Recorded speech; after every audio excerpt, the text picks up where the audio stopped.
Hello students, welcome to formulate. आज का हमारा class economics of Indian economy की जब हम बात कर रहे थे उसी का हम लोग आज अ, आगे देखने वाले हैं। अभी तक हम लोगों ने क्या क्या देखा था, अगर एक बार रिवाइज करने की बात करें तो हम लोगों ने अभी तक देखा था कि इंडिया में इकोनॉमी कैसे स्टार्ट होता है और उस इकोनॉमी में हम लोग कैसे कैसे डील करते हैं और कौन कौन सा प्लान लाते हैं। तो various different different plan suggest किया गया था इंडिया इंडिया के वेरियस डिफरेंट डिफरेंट ग्रुप्स और इंसान के द्वारा। तो सबसे पहला जो प्लान सजेस्ट किया गया था वो विश्वेश्वरैया जी द्वारा कर किया गया था। देन फिक्की प्रपोजल आया था, उसके बाद हमारा जो इंडियन नेशनल कांग्रेस था उसका प्रपोजल आता है। देन बॉम्बे प्लान आता है, देन पीपल्स प्लान आता है एंड लास्ट हमारा सर्वोदय प्लान आता है जयप्रकाश नारायण जी के द्वारा।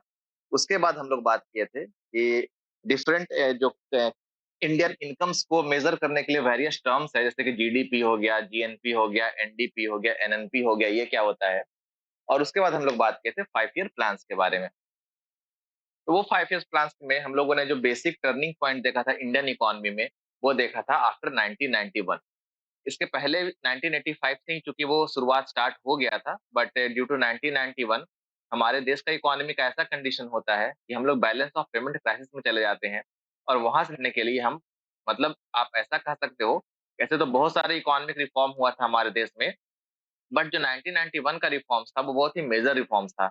और अगर आप क्वेश्चन एक्सपेक्ट करते हो, अगर इकोनॉमिक रिफॉर्म्स इन इंडिया से अगर आप क्वेश्चन एक्सपेक्ट करते हो, तो ये जो 1991 का जो इकोनॉमी रिफॉर्म्स था इससे क्वेश्चंस आने के 99% चांसेस हैं। ठीक है, तो चलिए स्टार्ट करते हैं बिना लेट किए हुए सब्जेक्ट को, सेशन को स्टार्ट करते हैं। और हमारा हेडिंग है इकोनॉमिक रिफॉर्म्स इन इंडिया। तो इकोनॉमिक रिफॉर्म्स इन इंडिया की बात करते हैं तो सबसे पहले बोलता है कि ये रिफॉर्म होता कब है। हम आपको थोड़ा-सा, ऐसे तो आगे हम डिस्कस करेंगे इस मैटर में, बट अभी थोड़ा-सा बैकग्राउंड क्लियर कर देना चाहते हैं कि 1985 का जब हमारा 5 ईयर प्लान आ रहा था, तो वहाँ पर हम लोग कहीं न कहीं प्राइवेटाइज़ेशन की तरफ प्राइवेटाइज़ेशन की तरफ थोड़ा-सा अपने आप को बढ़ाए थे। और हम लोग यहाँ पर प्राइवेट प्लेयर्स को इंडियन इकोनॉमी में प्ले करने के लिए अलाउ कर देते हैं। इस दरमियान क्या होता है एग्जैक्टली कि जो हमारे गल्फ कंट्री हैं, खाड़ी के देश हैं, वहाँ गल्फ वार स्टार्ट हो जाता है। गल्फ वार आपको मैं पहले वाले क्लास में बताया था कि इराक, ईरान, ये सब देश के बीच में लड़ाई हो जाता है। और हमारी एक मूवी है अक्षय कुमार की एयरलिफ्ट, वो मूवी कहीं न कहीं इसी वार से इंस्पायर्ड है। ठीक है? तो गल्फ वार के कारण क्या होता है कि पूरा वर्ल्ड का इकोनॉमी बहुत ही बुरी तरह से प्रभावित होता है।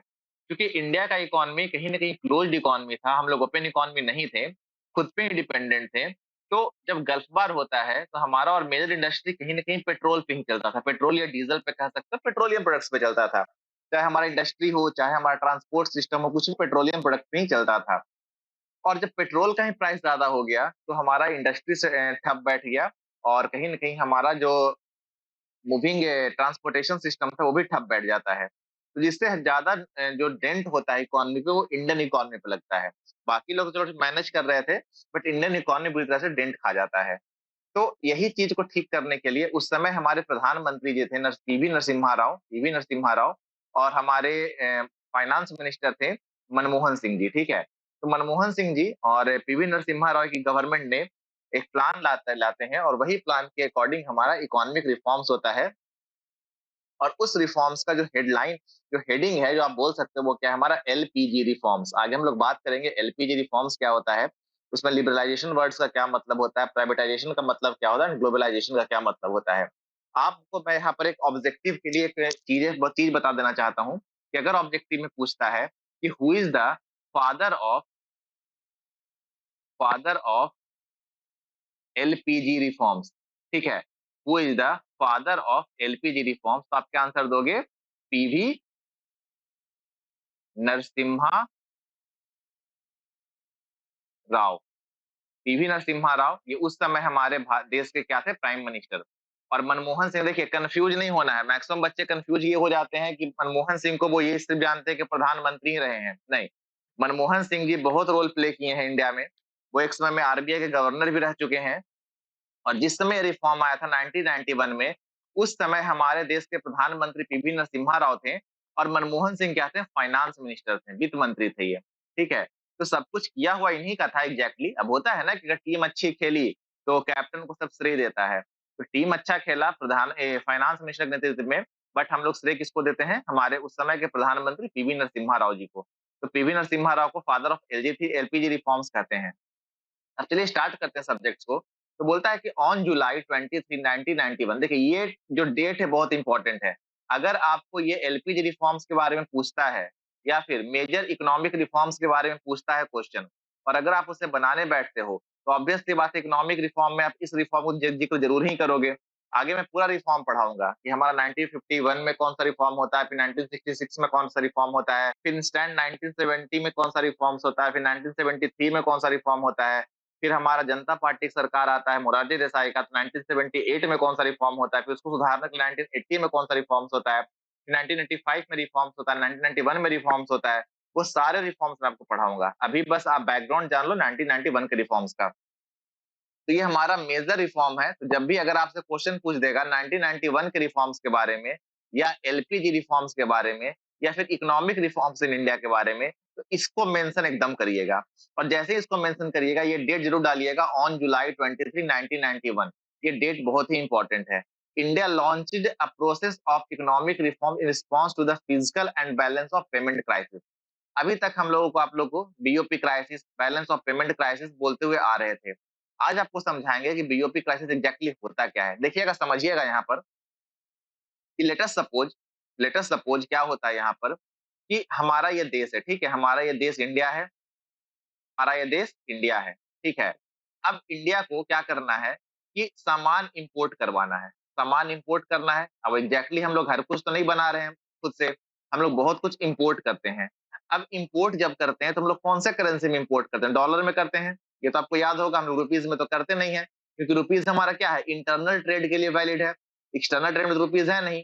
अब अगर हर देश का अलग अलग करेंसी है, बांग्लादेश का टका है, पाकिस्तान का रूपी है, इंडिया का भी रूपी है, लेकिन रूपी अलग अलग है दोनों। देन हमारा जापान का येन है, देन हमारा यूरोप का पौंड है, बहुत सारे अलग-अलग रुपीस है, ठीक है? अब देखिएगा, सॉरी, करेंसी है अलग-अलग। तो अगर हर देश अपने-अपने करेंसी में बात करने लगे, हर देश अपने-अपने करेंसी में बिज़नेस करने लगे, तो क्या पॉसिबल है कि वो बिज़नेस, मतलब कि वो रुपीस का इंटरैक्शन मतलब जो हो वो सही हो, सेम हो? तो इसलिए जो हमारा गैट था, जनरल जीएटी, वो गैट बाद में क्या बनता है, डब्ल्यूटीओ, वर्ल्ड ट्रेड ऑर्गेनाइजेशन, ठीक है? General assembly for trade and tariff and trade. GATT का फुल फॉर्म होता है, याद रखिएगा, ये भी आपके लिए इंपॉर्टेंट है कि जीएटीटी। ये क्या है हमारा? General assembly on tariff and trade. मैं लिख देता हूं, जनरल असेंबली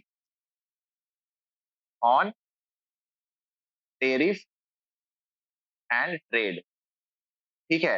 ये बाद में किस में कन्वर्ट हो जाता है? डब्ल्यूटीओ में, वर्ल्ड ट्रेड ऑर्गेनाइजेशन में। तो हमारा जो गैट है या वर्ल्ड ट्रेड ऑर्गेनाइजेशन है, ये क्या करता है कि एक कॉमन इंटरचेंज करेंसी के फॉर्म में डॉलर को मानता है कि सबको, जितना भी इंटरनेशनल मार्केट में हम लोग बात करेंगे वो डॉलर के रिस्पेक्ट में करेंगे, ठीक है। तो अब समझिएगा कि हमें मान ले इंडिया में मंगवाना है, for example let us suppose कि हमें पेट्रोलियम प्रोडक्ट ही मंगवाना है। तो पेट्रोलियम प्रोडक्ट किस में आएगा? डॉलर में आएगा। तो डॉलर में अगर इंडिया को पेट्रोल खरीदना है तो इंडिया के पास कुछ डॉलर होना भी तो चाहिए ना। तो ये बैलेंस ऑफ पेमेंट क्राइसिस यही होता है कि हमारे पास डॉलर का संख्या ही उस समय बहुत कम गया था। अब सोचिए 1991 का टाइम दौर चल रहा था। इस समय हम लोग मेजॉरिटी किस पे डिपेंडेंट थे? इंपोर्ट पे। हमारा एक्सपोर्ट तो था नहीं और हम सेल्फ सफिशिएंट थे। और इस समय अगर हमारा डॉलर कम जाता है, डॉलर का जो हमारे पास जो डॉलर का स्टॉक है, वो अगर कम जाता है, तो इस केस में हम लोग कैसे सामान खरीद पाएँगे? नहीं खरीद पाते तो हमारा देश भुखमरी से, हमारा देश गरीबी से, हमारा देश लैक ऑफ टेक्नोलॉजी से, लैक ऑफ इंफ्रास्ट्रक्चर से ग्रसित हो जाता।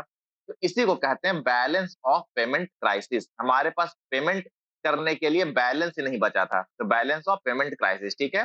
बोलता है उस समय हमारे राव मनमोहन गवर्नमेंट थे, पीवी नरसिम्हा राव और मनमोहन सिंह का सरकार था।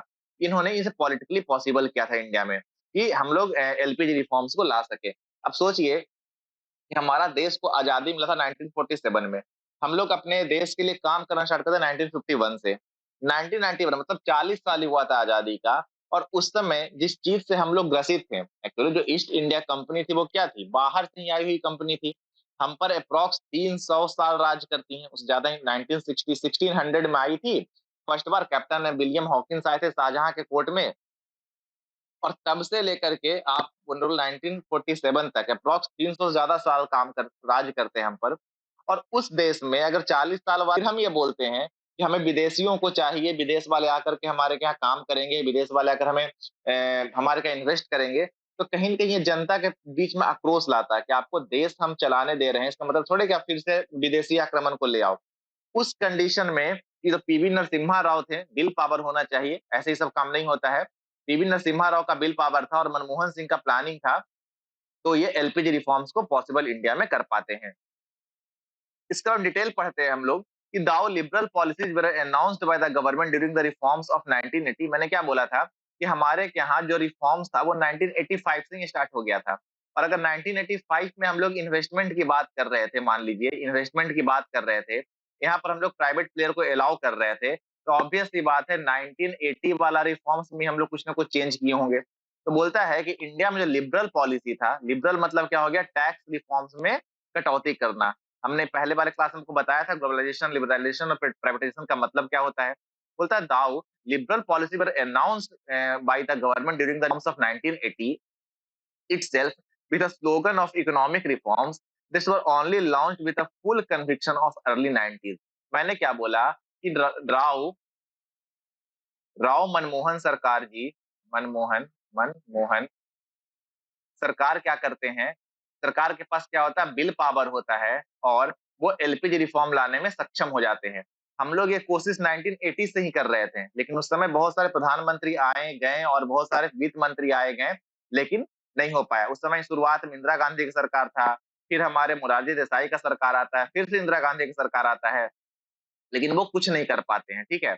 अब देखिए इस समय क्या होता है कि but the reforms of 1980s which were under the influence of famous Washington consensus ideology has a crippling impact on the economy. देखिए पहले मैं आपको वाशिंगटन कंसेंसस के बारे में बताता हूँ। देखिए वाशिंगटन कहाँ है, वाशिंगटन कहाँ है, वाशिंगटन हमारा कहाँ है, यूएस में, ठीक है, यूएस का कैपिटल है। तो वाशिंगटन में क्या हुआ था कि इसी चीज को लेकर के एक मीटिंग हुई थी और इसमें ये बोला गया था कि हम लोग कैपिटल मार्केट पर फोकस करेंगे, कैपिटल मार्केट पर फोकस करेंगे। कैपिटल मार्केट अब आपको अच्छे समझ में आता होगा। कैपिटल मार्केट मतलब वो मार्केट जहाँ हर कुछ प्रॉफिट के लिए किया जा रहा है, हर कुछ पैसे से हो रहा है, हर कोई बिजनेसमैन कर रहा है, गवर्नमेंट का कोई इसमें रोल नहीं है। तो बोलता है कि but the reforms on 1980s which were the under the influence of famous Washington consensus ideology has a crippling effect on the economy. तो उस समय जो हमारा रिफॉर्म्स था वो कहीं न कहीं इस चीज पर बेस्ड था कि हम लोग भी वही काम करेंगे जो यूएस कर रही है, वर्ल्ड कर रहा है। जिसके कारण क्या हुआ और हम लोग 1929 का जो ग्रेट डिप्रेशन की बात की थी वो भी तो इसी कारण हुआ था ना, कैपिटल मार्केट की वजह से।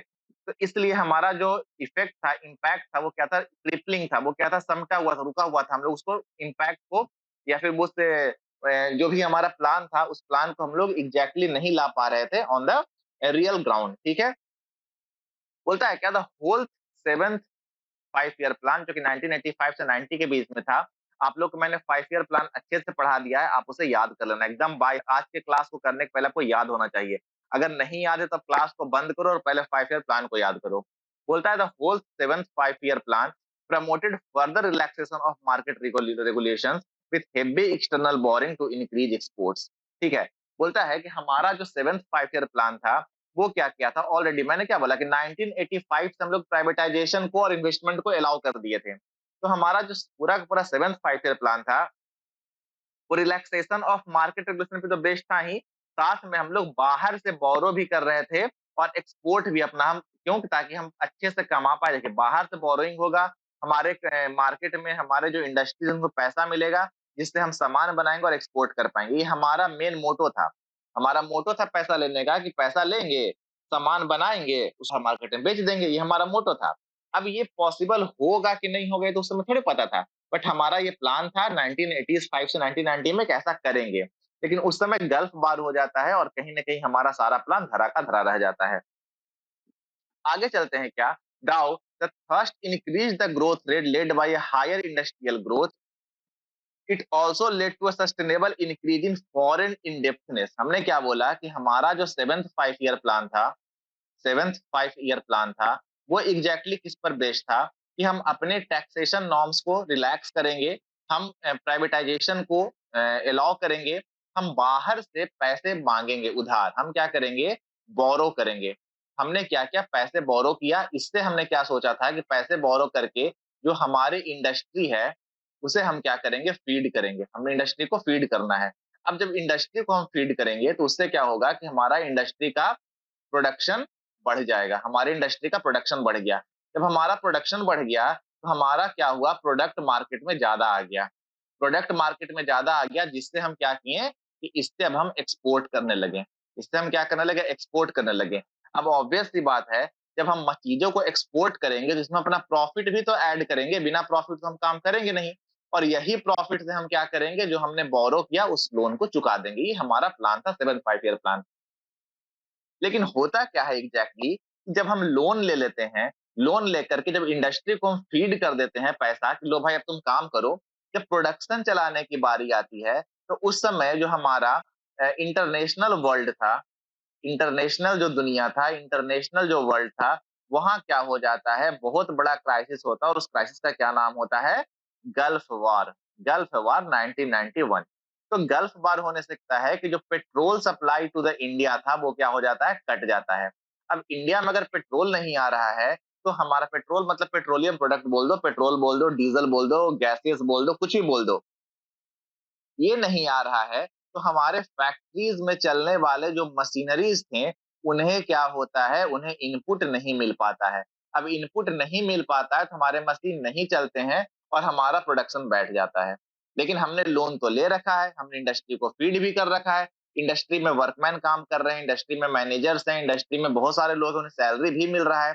तो जो पैसे हमने लिया, बोरो किया, वो फालतू चीज में खर्च हो जाता है, हमारा प्रोडक्ट बनता ही नहीं है। प्रोडक्ट नहीं बनता है तो हमारा एक्सपोर्ट नहीं होता, एक्सपोर्ट नहीं होता तो हमें प्रॉफिट नहीं होती है। तो जो लोन हम चुकाने के लिए थे, हम क्या हो जाते हैं? कर्जे में चले जाते हैं, इनडेप्टनेस में, वो भी फॉरेन इनडेप्ट में। फॉरेन से हम पैसा लेकर रखे हुए हैं, हम उसको रिटर्न नहीं कर रहे हैं, तो कहीं न कहीं क्या होता है कि हमारा जो डॉलर था, फॉरेन से पैसा हम क्या में लिए होंगे? डॉलर में लिए होंगे। आपको लगता है कि वर्ल्ड बैंक हमको रुपीज़ में पैसा देगी? क्या वो स्टेट बैंक ऑफ इंडिया है कि हमारे अकाउंट में 11 लाख डाल दिया? नहीं, वो क्या है? डॉलर में पैसा देगा। तो डॉलर में जब हमारे पास पैसा आया, उस डॉलर को हम मार्केट में खर्च कर दिए, तो हमारे पास डॉलर बचा कहाँ एक्सपोर्ट करवाने के लिए? तो हमारे पास क्या होता है? बैलेंस ऑफ पेमेंट क्राइसिस होता है। ठीक है? बोलता है this crisis was immediate by the first gulf war. ये क्राइसिस कब होता है? तुरंत हो जाता है फर्स्ट गल्फ वॉर के बाद। मैंने आपको पहले बता रखा है इसके बारे में, क्या है ये? देखिए, एक वर्ड आता है फॉरेन एक्सचेंज, जिसे फॉरेक्स रिजर्व भी कहते हैं। फॉरेक्स मतलब फॉरेक्स वर्ड बना हुआ है दो से, फॉरेन से और एक्सचेंज से, फॉरेन और एक्सचेंज से। तो फॉरेन एक्सचेंज का मतलब वही हुआ बैलेंस ऑफ पेमेंट, मतलब कि जो फॉरेन से हम लोग एक्सचेंज मतलब डॉलर की बात कर रहा है, तो हमारा जो फॉरेक्स रिजर्व था, फॉरेन एक्सचेंज मतलब डॉलर रिजर्व था, वो क्या हो जाता है? घट जाता है। बोलता है कि but the balance of payment crisis also reflected deeper problem of rising foreign डेब्ट, a physical deficit over 8% of the GDP and hyper inflation of a 13% situation. अब देखिए, समझिएगा ये क्या बोलना चाह रहा है। बोलता है कि बैलेंस ऑफ पेमेंट क्राइसिस जब इंडिया में होता है, तो ऐसा ही नहीं कि हमारा फॉरेक्स रिजर्व घट जाता है, हमारा इंटरनल ट्रेड में भी, इंटरनल मार्केट में भी बहुत सारे प्रॉब्लम्स आने लगते हैं। जैसे कि हमारा क्या होता है कि हमारा फिजिकल डिफिसिट बढ़ जाता है। अब फिजिकल डिफिसिट क्या होता है? फिजिकल डिफिसिट मतलब होता है अर्निंग माइनस स्पेंडिंग। हमारी हमारी सरकार या फिर हमारा देश कितना कमाया, कमाया कहाँ से? हम टैक्स दिए। और कितना हम पे वो खर्च किया, खर्च कैसे किया? सोशल चीजें में, जैसे कि पब्लिक टॉयलेट्स बनाना, सब्सिडी देना, बहुत सारे क्या कहता है प्लान्स को लाना, बहुत सारे स्कीम्स को लाना। वो सब कैसे होता है? जैसे कि एक हमारा क्या है, पीएम किसान योजना है। पीएम किसान योजना है, तो पीएम किसान में सरकार क्या कहता है? हर किसान को 6,000 रुपया सालाना देता है, 3 इंस्टॉलमेंट में। तो ये 6,000 हर किसान को कहाँ से दे रहा है? यही अर्निंग में से दे रहा है ना, स्पेंडिंग करके। तो ये मेरा क्या हुआ था, बहुत ज़्यादा बढ़ गया था, मतलब स्पेंडिंग मेरा बहुत बढ़ गया था और अर्निंग मेरा बहुत कम गया था। क्यों अर्निंग कम गया था? क्योंकि हमारा प्रोडक्शन ही नहीं हो रहा था। तो इससे जो हमारा फिस्कल डेफिसिट था, वो क्या हो गया था? 8% के अप्रॉक्स। और इन्फ्लेशन, महँगाई तो खैर 13% क्रॉस कर गया था, हाइपर इन्फ्लेशन हो गया था। आपको मैं इन्फ्लेशन जब पढ़ाऊँगा या फिर शायद नहीं, पढ़ाया नहीं हूँ अभी। इन्फ्लेशन पढ़ाऊँगा तो बताऊँगा कि हाइपर इन्फ्लेशन क्या होता है, स्टैगफ्लेशन क्या होता है, बहुत कुछ, बहुत इंटरेस्टिंग इकोनॉमिक्स। बस आप पढ़ो अच्छे से, ठीक है? 13% हमारे मतलब महंगाई दर 13% हो गया था। मतलब आप ये समझ सकते हो कि अगर हम लोग राइस, चावल, फॉर एन एग्जांपल, मैं ये नहीं बोल रहा, चलो ठीक है एग्जांपल क्या, मैं रियल लाइफ में बोल देता हूँ, हमारा इंडिया गेट बासमती चावल, ठीक है, जो पिछले साल रुपीज 100 मिल रहा था पर केजी, अब ये रुपीज 113 रुपया पर केजी मिलने लगा था, ठीक है।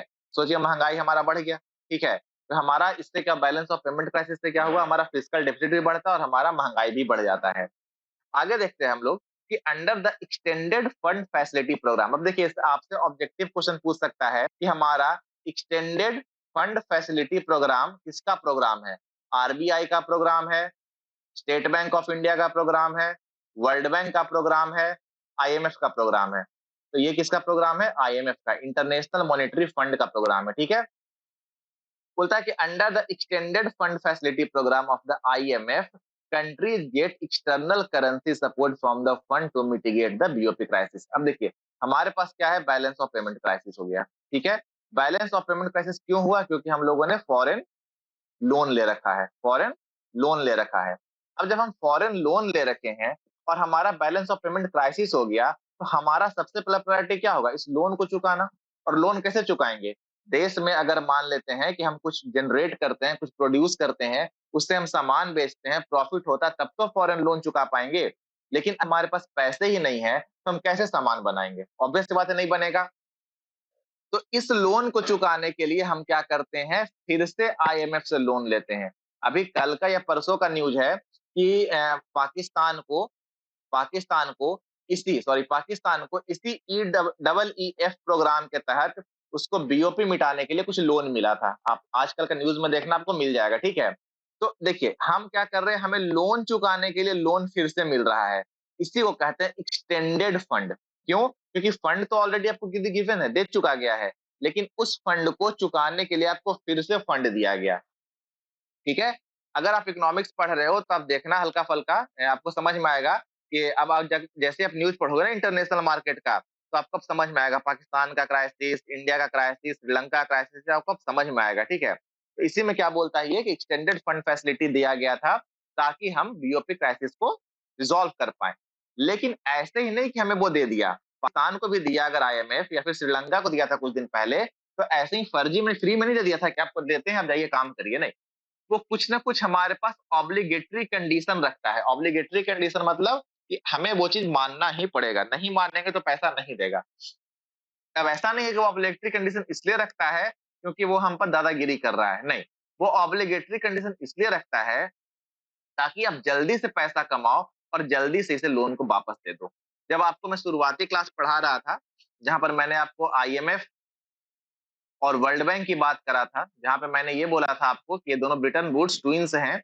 तो उस समय मैंने बताया था कि वर्ल्ड बैंक होता है वो कैसा देता है, लॉन्ग टर्म लोन देता है, लॉन्ग टर्म लोन देता है। और ये किस लिए लोन देता है हमको? ये लोन देता है हमें रीस्ट्रक्चर करने के लिए, डेवलपमेंट करने के लिए। ऑन द अदर हैंड मैंने क्या बोला था कि आईएमएफ क्या करता है, शॉर्ट लोन देता है। और ये क्या करता है, आपको बैलेंस ऑफ पेमेंट क्राइसिस या फिर कोई दिक्कत है तो उससे अपने आप को छुटकारा दिलाने के लिए देता है। तो शॉर्ट टर्म लोन है, तो आईएमएफ चाहेगा ना कि इसका पैसा इसको तुरंत मिल जाए। अब तुरंत मिल जाए तो आपको कुछ सजेशन देता है कि आप ऐसे-ऐसे करो ताकि आपका इकोनॉमिक ग्रोथ होगा। आज के क्लास में हम लोग यही जो ऑब्लिगेटरी कंडीशंस था इसके बारे में बात करेंगे। नेक्स्ट क्लास में हम लोग इसको आगे बढ़ाएँगे, ठीक है? तो ऑब्लिगेटरी कंडीशंस क्या-क्या था उसकी अगर हम लोग एक बार चर्चा कर लेते हैं, तो बोलता है क्या कि पहला जो कंडीशन दिया गया था वो दिया गया था कि डिवैल्यूएशन ऑफ रुपीस बाय 22%। आप क्या करो कि अपना जो भी आज की डेट में क्या है हमारा, $1 is approximately is equal to 80 rupees, यही है हमारा आज के डेट में। तो उस समय मान लीजिए, उस समय क्या था हमारा कि $1 इज इक्वल टू 21 रुपीज था। उस समय हमारा यही था, $1 21 रुपये, सॉरी 21 रुपया के बराबर, ठीक है। तो बोलता है कि आप अपने करेंसी को डिवैल्यूएट करो, कितना से, 22% से। जब करेंसी हमारा डिवैल्यूएट हो जाएगा तो हमारा करेंसी का क्या हो जाएगा, वैल्यू गिर जाएगा। तो उस समय जब हमारा करेंसी 22% से डिवैल्यूएट होता है, तो हमारा $1 इज इक्वल टू 27 रुपीज आके गिर जाता है। मतलब कि अगर इन विदेश में किसी के पास 1 रुपया है, तो वो भारत के 27 रुपए के बराबर है। सॉरी, $1 है तो भारत के वो 27 रुपए के बराबर है। तो बोला आईएमएफ पहला कंडीशन दिया कि आप अपने रुपीज के वैल्यू को डिवैल्यूएट कर दो। अब ऐसा नहीं था कि डिवैल्यूएट इसलिए करना चाहा क्योंकि चाहता था कि इंडिया को लॉस हो। देखिए, मान लेते हैं कि हम आपके पास एक आप मान लेते हैं कि for an example X Y Z company के आप ओनर हो, ठीक है। अब आपके पास दो तीन ऑप्शन है, एक इंडिया में काम करना, दूसरा रसिया में काम करना और तीसरा यूएस में काम करना। ये आपके पास तीन ऑप्शन है, ठीक है। आप कहाँ की कंपनी हो, फॉर एन एग्जांपल आप हो जापान की company, Suzuki, Maruti Suzuki, Japan की आप कंपनी हो। अब देखिए, अगर आपके पास फॉर एन एग्जांपल डॉलर की ही बात कर लेते हैं, आपके पास मान लीजिए $100 है, मान लीजिए $100 आपके पास है, तो आप यूएस है, ठीक है, यूएस डॉलर है। जब आप यूएस में आकर बिजनेस करोगे, तो आपको यही ₹100 का बिजनेस करना पड़ेगा, ठीक है। अगर मान लेते हैं रसिया का जो करेंसी है, वो मान लेते हैं कि $1 is equal to, let us suppose कि ये 10 है, यहाँ का रसिया करेंसी। तो आपके पास अगर $100 है, आप रसिया में इन्वेस्ट करोगे, तो उस डॉलर का कितना वैल्यू हो जाएगा? 1000 रसियन करेंसी। वही अगर आप इंडिया में आते हो, तो आपका कितना हो जाएगा? 2200 इंडियन रूपी, ठीक है। तो आपके $100 का वैल्यू सबसे ज्यादा कहाँ है? इंडियन मार्केट में। तो आप कहाँ बिजनेस करना चाहोगे? इंडियन मार्केट में बिजनेस करना चाहोगे। तो इसीलिए हमारा आईएमएफ सजेस्ट करता है कि आप क्या करो कि अपने वैल्यू, जो आपके करेंसी का वैल्यू, उसे डिवैल्यूएट करो और 22% से डिवैल्यूएट करो, ताकि इंटरनेशनल मार्केट में आपका वैल्यू तो कम जाए। ठीक है, आपका रुपया का वैल्यू गिर गया, कोई मार्केट में आपको रुपया को नहीं पूछ रहा है, लेकिन जो कंपनियां हैं, वो कंपनी आपके यहाँ आकर इन्वेस्ट करेगी। आज अगर कंपनी इन्वेस्ट करेगी, तो आपका आपका जो इकोनॉमी था क्यों गिरा था? क्योंकि आपका प्रोडक्शन ही रुक गया था। अगर कल होकर कोई कंपनी बाहर से आती है, आपके यहाँ काम करना चालू करती है, तो शुरुआत में ठीक है, आप लॉस में जा रहे हो क्योंकि आपका वैल्यू गिर गया है। लेकिन लॉन्ग टर्म वो कंपनी आपको कॉर्पोरेट टैक्स देगी, जिससे आप पैसा कमाओगे। वो कंपनी आपके जो लोग हैं, जो आपके नेटिव पीपल्स हैं, इंडियन पीपल हैं, उसे जॉब देगी। जैसे ही वो कंपनी उसे जॉब देगी, तो वो क्या करेगा? पैसे कमाना चालू करेगा। जैसे वो पैसा कमाना चालू करेगा, वो आपको इनकम टैक्स देगा। अब वहां से पैसा कमा लिए, साथ में जैसे उसके पास पैसा आएगा, वो क्या करेगा? सामान खरीदेगा। तो अब तो जीएसटी है, उसमें जीएसटी तो था नहीं। तो अगर सामान खरीदेगा, तो वो क्या देगा? वैट देगा, वैल्यू एडेड टैक्स देगा। वो जाकर के होटल में खाएगा, तो आपको सर्विस टैक्स देगा। वो अगर कल होकर के कुछ सामान और लेगा, तो सेल टैक्स देगा। तो ये सब टैक्स से आपको पैसा मिल रहा है ना। तो आपका रुपए का, चलो ठीक है, ₹6 से आपका वैल्यू तो कम गया, लेकिन आपको इनकम भी तो इससे हो गया। तो इसलिए आईएमएफ सजेस्ट किया था, पहला ऑब्लिगेटरी कंडीशन क्या दिया था? तो डिवैल्यूएशन ऑफ रुपीज बाय 22%। आपसे पूछ सकता है कि जो हमारे इकोनॉमिक रिफॉर्म्स हुए थे 1991 में, उसमें आईएमएफ कौन सा ऑब्लिगेटरी कंडीशन हम पे लगाया था? तो पहला कौन सा लगाया था? Devaluation of rupees by 22%। Second बोलता है कि drastic reduction in the peak import tariff. देखिए, हम लोग क्या करते हैं, कोई भी कंट्री, सिर्फ इंडिया ही नहीं, कोई भी कंट्री, जैसे समझिए कि हमारे पास दो सामान है, मोबाइल मोबाइल फोन नहीं, पकड़ लो आप, चाइनीज जो दिवाली में लाइट लगाते हैं ना, वो लाइट पकड़ लो, ठीक है। एक लाइट है हमारा, और ये दूसरा लाइट है दिवाली में जलाने वाला, वो छोटा सा लाइट। एक आ रहा है कहाँ से? चाइना से। और एक आ रहा है इंडियन गवर्नमेंट, जो इंडिया का जो लोकल मार्केट है, वो बना रहा है। चाइना से आ रहा है मान लीजिए सामान इंडियन मार्केट में, उसका कीमत फॉर एन एग्जांपल ₹100 है। इंडिया में जो बन रहा है, इसका लागत फॉर एन एग्जांपल ₹50 है, ठीक है। अब जैसे ही ये चीज इंडिया वाला चाइना में आता है ₹100 में, आप क्या प्रीफर करोगे? यही खरीदना, क्योंकि ₹100 में आपको मिल जाएगा, या आपको सिर्फ ₹150 खर्च करना पड़ेगा। तो इससे क्या हो जाएगा कि हमारा जो इंडिया का प्रोडक्ट है, उसका बिजनेस बैठ जाएगा, सेल पूरा का पूरा ठप। अब सेल जब ठप हो गया, तो देखिए चाइना में क्या हो रहा है, चाइना में जो सामान चाइना से इंडिया में आ रहा है, वो तो सिर्फ बेच ही रहा है ना हमारे साथ, उसका तो हम सेल टैक्स सॉरी ले रहे हैं, जीएसटी ले रहे हैं। लेकिन अगर कोई सामान अगर इंडिया में ही बनता, तो उसका हम कॉर्पोरेट टैक्स भी लेते हैं। वो बनाता सामान, तो रॉ मटेरियल भी इंडिया से ही खरीदता, तो उसमें हम पैसा कमाते हैं। तो यहाँ हमारा क्या हो रहा है कि हमें सस्ता सामान तो मिल रहा है चाइना से, लेकिन हमें ओवरऑल प्रॉफिट कम जा रहा है। तो हम क्या चाहेंगे, जो इंडियन गवर्नमेंट इंडियन प्रोडक्ट को बूस्ट करना। तो कैसे बूस्ट करेंगे? तो इसमें हम ₹60 का चार्ज लगा देंगे। अब बोलेंगे क्या है हमारा? ये इंपोर्ट टैरिफ है। तो ₹60 का टैक्स लगाएंगे, तब कितना में आएगा? 160 में। तब इंडिया मार्केट में कितना बिकेगा? 160 में। हमारा इंडियन सामान कितना बिक रहा है? 150 में। तब आप क्या खरीदोगे? ये खरीदोगे, ये तो आप नहीं खरीदोगे, ठीक है। तो इसी को कहते हैं इंपोर्ट टैरिफ। तो उस समय जब हमारा देश 1991 की बात थी, जिस समय हम लोग क्लोज्ड इकोनॉमी हुआ करते थे, तो हमारा जो इंपोर्ट टैरिफ था वो 130% था, मतलब 130%। कोई सामान अगर 100 रुपया का है तो इंडिया में वो 230 रुपया में बिकेगा। सोच लीजिए कितना टैरिफ था। तो इससे कोई बाहरी कंपनी इंडिया में आता ही नहीं था। यार वहाँ क्यों जाऊँ फालतू में? वहाँ तो इतना सारा इंपोर्ट टैरिफ ही लगा के रखा हुआ है। तो ये बोलता है कि आप उसे घटा दो। कितना घटा दो? 130% से 30% पर ले आओ। जिससे क्या होगा कि हमारा जो सामान विदेश में भी बन रहा है, वो सामान इंडिया में आकर बिकने लगेगा। अब इंडिया में अगर आप बिक रहा है सामान, तो कहीं न कहीं इस पर आप जीएसटी, इस समय जीएसटी नहीं था, उस समय था क्या, वैल्यू एडेड टैक्स था, सेल टैक्स था, बहुत सारे छोटे-छोटे टैक्स थे। तो कम से कम इससे तो आप पैसे कमा रहे हो। ना कुछ नहीं से तो कुछ भला, ये सुने हो ना कहावत, कुछ नहीं से कुछ सही। तो कुछ नहीं से कुछ सही, ठीक है। तो आप घटा दो। वो इंडिया घटाता है और 2000-2001 में वो वॉलंटरीली 15% और कर देता है कि उस समय किसी पर फोर्स नहीं था, कोई ऑब्लिगेटरी आईएमएफ का नहीं कंडीशन था, बट फिर भी इंडिया को लगा कि चलो ठीक है, प्रॉफिट कुछ नहीं से कुछ सही वाला कंसेप्ट तो सही था आईएमएफ का यार, तो वो खुद से 15% कर देता है। फिर बोलता है कि excise duty to be hike 20% neutralise the revenue shortfall due to custom cut. अब देखिए, जो सामान आप लोग जब आप लोग में कोई ना कोई तो होंगे जो एसएससी सीजीएल भरे होंगे, क्योंकि अब आप लोग फाइनल ईयर के स्टूडेंट हो, या फिर आपके फ्रेंड, आपके सीनियर कोई सीजीएल गए होंगे। अब सीजीएल में आप लोग को देखता होगा, कोई बनता होगा एक्साइज इंस्पेक्टर, कोई बनता होगा कस्टम इंस्पेक्टर, कोई बनता होगा इनकम टैक्स इंस्पेक्टर, ठीक है।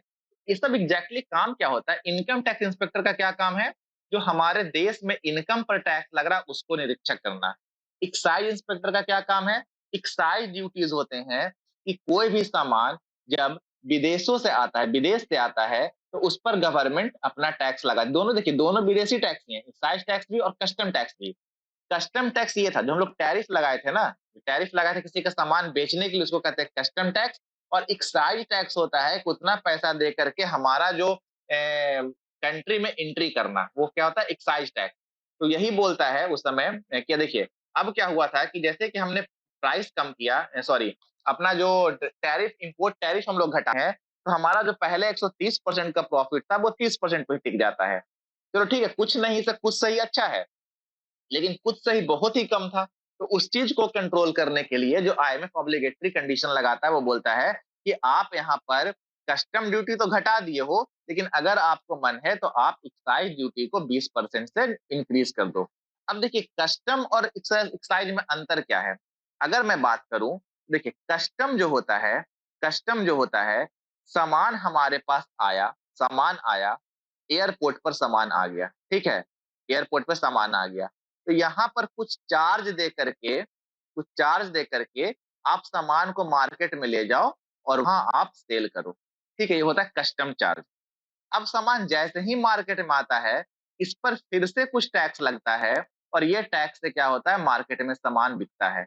इस टैक्स को कहते हैं एक्साइज ड्यूटी, ठीक है, एक्साइज ड्यूटी। समझ में आ गया? दोनों विदेशी सामान पे ही लगता है, इंडियन पे नहीं लगता है। लेकिन कस्टम सिर्फ और सिर्फ एयरपोर्ट का फी है और एक्साइज हमारा मार्केट में बिकने का है, ठीक है। तो आप बोलता है आप एक्साइज ड्यूटी को बढ़ा दो ताकि कुछ ना कुछ जो आपका लॉस हो रहा है वो न्यूट्रलाइज हो जाए। आपको तीन कंडीशन समझ में आया होगा। फोर्थ कंडीशन की बात करते हैं, तो फोर्थ कंडीशन बोलता है कि all government expenditure should be cut down by 10%। जैसे कि अब सरकार चल रही है, ठीक है, तो सरकार चल रही है तो हम क्या कर रहे हैं? सैलरी दे रहे हैं। हम क्या दे रहे हैं? पेंशन दे रहे हैं। हम क्या दे रहे हैं? सब्सिडी दे रहे हैं। हम क्या कर रहे हैं? इंटरेस्ट पे कर रहे हैं जो हम लोन लिए हुए हैं। हम ये सब काम कर रहे हैं, साथ में गवर्नमेंट का अगर मान लीजिए मशीनरी चल रहा है, ऑफिस चल रहा है, तो डेली एक्सपेंसेस है वो चल रहा है। तो बोलता है इतना जितना भी आपका एक्सपेंस है, या फिर बहुत सारे स्कीम्स हैं, जैसे कि मैंने आपको क्या बोला, पीएम किसान स्कीम, तो ये सारे स्कीम पे जो खर्च है उसे आप 10% से घटा दो। मतलब जिनका सैलरी अगर 60,000 मिल रहा था, तो अब इनको 6,000 कम जाएगा, अब इनको 54,000 ही सैलरी मिलेगा। तो इससे क्या हुआ? सरकार का एक्सपेंस घट गया। हमने क्या देखा? जो हमारा इकोनॉमिक रिफॉर्म से जो प्रॉब्लम हुआ था, उसमें बैलेंस ऑफ पेमेंट क्राइसिस से क्या प्रॉब्लम हुआ था? एक तो हुआ ही था, साथ में हमारा क्या था? फिजिकल डिफिसिट बढ़ गया था। और फिजिकल डिफिसिट का मतलब मैंने क्या समझाया था कि इनकम माइनस एक्सपेंडिचर। तो एक्सपेंडिचर अगर हम कम करेंगे तो हमारा फिजिकल डिफिसिट कम होगा ना, ऑब्वियस सी बात है, कम होगा। तो इसीलिए हमें 4 ऑब्लिगेटरी कंडीशन दिया गया था किसके थ्रू? आईएमएफ के द्वारा। चारों आपको समझ में आ गया होगा? वही सब आपको लिखा हुआ है, बोलता है कि ultimate goal of IMF was to help India. मैंने क्या बोला? कि आईएमएफ इसलिए ऑब्लिगेटरी कंडीशन नहीं लगा रहा था कि इंडिया के इकोनॉमी के, इंडिया के मार्केट को बर्बाद कर दिया जाए। वो इसलिए लगा रहा था ताकि इंडियन इकोनॉमी ग्रो कर पाए, लोग इसमें इन्वेस्ट करें, बाहर से पैसे आए और इंडियन इकोनॉमी ग्रो हो, और हमारा जो बैलेंस ऑफ पेमेंट सिचुएशन है वो शॉर्ट टर्म में ही सब कुछ ठीक हो जाए और हम ऐसे क्राइसिस से बाहर आ जाए। ठीक है? तो होप आपको समझ में आया होगा आज का कहानी मैंने बताया इसमें। नेक्स्ट हम लोग देखेंगे अगले क्लास में, उसके बाद हम लोग पढ़ेंगे कि और क्या-क्या इसमें पढ़ना है। बहुत इंटरेस्टिंग टॉपिक है, समझिएगा। समझ में कोई दिक्कत आएगा तो नंबर है, इस पर व्हाट्सएप करिएगा या फिर हमारे ग्रुप पर आप चैटिंग कर सकते हो कि हाँ सर ये इश्यू है, उस इश्यू को सॉल्व कर दिया जाएगा। जितना जल्दी करोगे नेक्स्ट वीडियो में उसको सॉल्व कर दिया जाएगा। तो तब तक के लिए thank you, good bye, have a nice day.